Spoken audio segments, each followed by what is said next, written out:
শুরু করছে রূপা গল্পের পার্ট 6। সেই জিনটা এবার বলে উঠল, তুই যেহেতু আমাকে দেখে ভয় পাসনি, তাই আমি আমার কথা রাখবো। আজ থেকে সারা জীবনের জন্য আমি তোর সাথে থেকে যাব।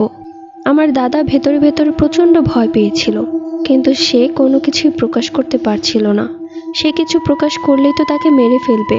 আমার দাদা তখন ভয় ভয় বলে, আমি তো তোকে আমার সাথে রাখবো না, আমি তো তোকে কোনো শর্ত দেইনি। জিনটা এবার বলে, তাহলে ঠিক আছে, আমি তাহলে তোকে মেরে ফেলি। আমার দাদা তখন ভয় পেয়ে যায় আর বলে, ঠিক আছে, আমি তোকে আমার সাথেই রাখবো, কিন্তু এর বিনিময়ে তুই আমার কোন কাজে আসবি? তখন সেই জিনটা বলল, তোর যখন যা দরকার হয় আমি তোকে এনে দিব। আমার দাদা লোভে পড়ে যায় আর সে তখন সেই জিনটাকে সাথে করেই বাড়িতে নিয়ে আসে। আমার মা তখন যুবতী ছিলেন, আমার বাবার সবেমাত্র বিয়ে করা বউ। সেই জিনটা আমার মাকে দেখে আকৃষ্ট হয়ে যায়।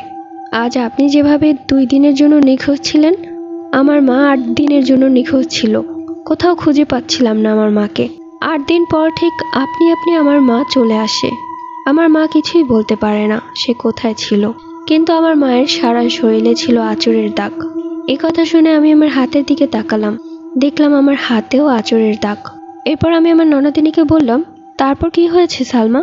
আমার ননদিনী বলতে শুরু করলো, আমার দাদা অনেক চেষ্টা করেছে সেই জিনকে তাড়ানোর, কিন্তু সেই জিনটা বারবার আমার দাদাকে হুমকি দিয়েছে, যদি যেতেই হয় আমার মাকে সাথে করে নিয়ে যাবে।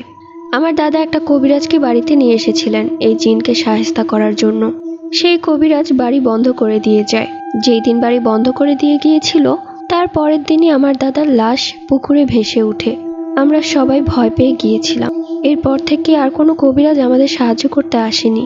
আমার মায়ের উপর নির্মম অত্যাচার করত সেই জিনটা। এরপর আমার ভাই হয়, মানে আফজাল ভাই। সেই জিনটা তখন আমার মাকে একটা শর্ত দেয়, সে আমার ভাইয়ের ভেতরে যখন ইচ্ছা আসবে আমার মা তাকে কিছুই বলতে পারবে না। সেটাও বলেছিল আমার ভাইয়ের কোনোদিনও ক্ষতি করবে না, সব বিপদ থেকে বাঁচাবে। এর বিনিময়ে আমার মা তার থেকে মুক্তি পাবে। একটা জিনের সাথে আমরা কখনোই পেরে উঠতাম না, তাই আমার মা রাজি হয়ে গিয়েছিল। আমার ভাইয়ের শরীরে এখনো সেই জিনটা আসে। আপনার বাসর রাতে সেই রাতে হয়তো সেই জিনটাই আপনার কাছে এসেছিল আমার ভাইয়ের রূপে। এরপর যখন আমার জন্ম হয়, আমি যখন কিছুটা বড় হই, তখন সেই জিনের নজর পড়ে আমার দিকে।